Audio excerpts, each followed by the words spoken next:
Just to save time, we've already cut our board 3 inches wide.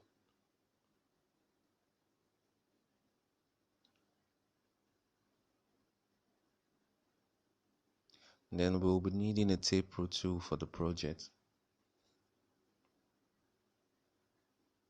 This is the cap material we'll be using today.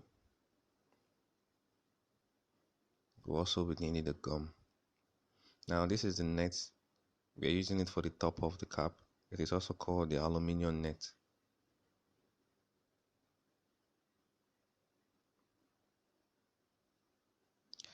This is the half-inch foam we are using. It is also used for the top. It is also called the soft half-inch foam. Straight to the process. We'll measure 24 inches and we'll chalk it or mark it using any writing material available. Preferably use a ruler to make a line like this. Then the next thing to do after making your line is to cut off.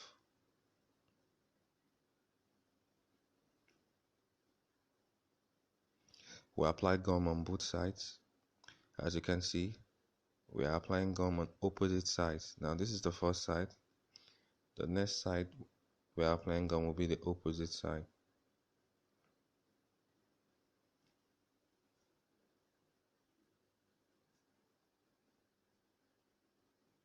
After doing that, you allow it to dry for some few minutes.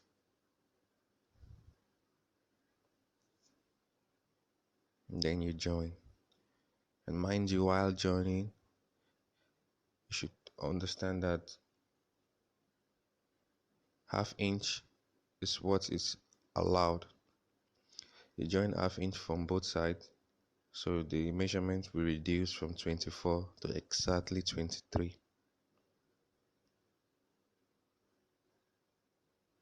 If your gum is well dried, you don't need much stress to join it.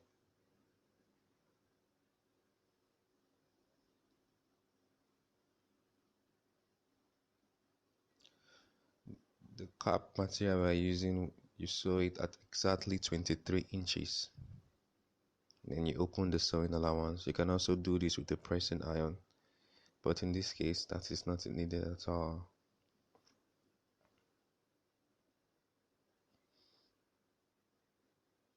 Then the next thing we'll do now is to insert the board into the cap material we've sewed.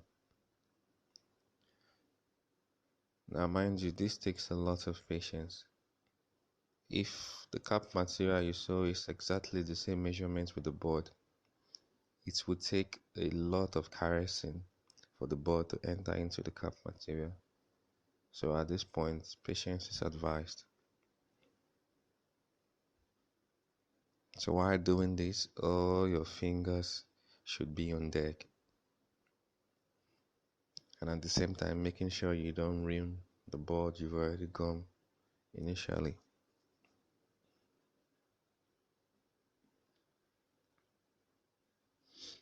If the cap material you've measured is exactly the same measurements with the board, as you can see, we don't need any gum for it to fit in perfectly and firmly into the cap material.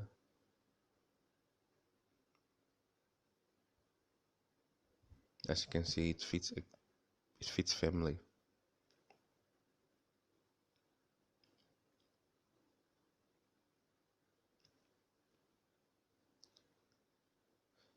So mind you, excesses on both sides should not be more than 1 inch. So we'll cut off excesses more than an inch.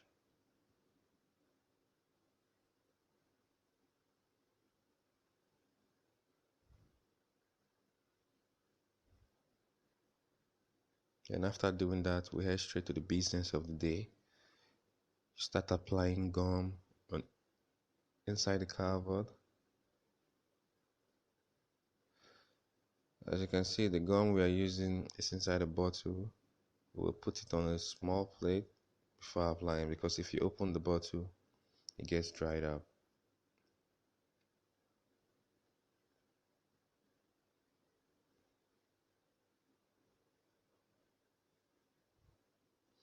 You allow it to dry for some minutes, then you join, which we've already done. We're just trying to save time. That's why we don't really show every single process we undergo. So the gum is dried,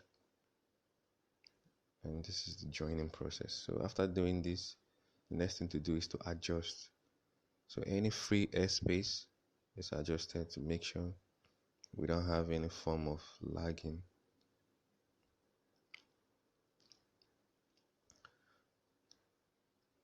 Then after doing this, we do the same for the other side.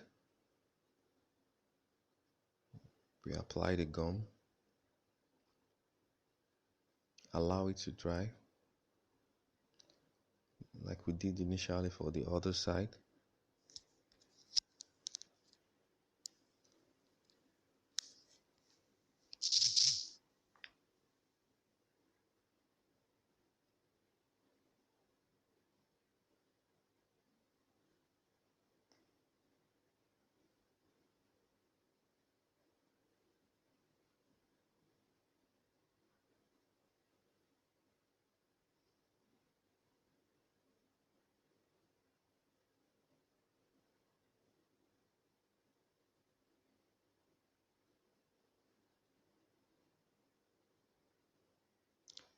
Then after allowing to dry, we get that. Then we use it to cut off a spherical cardboard, which we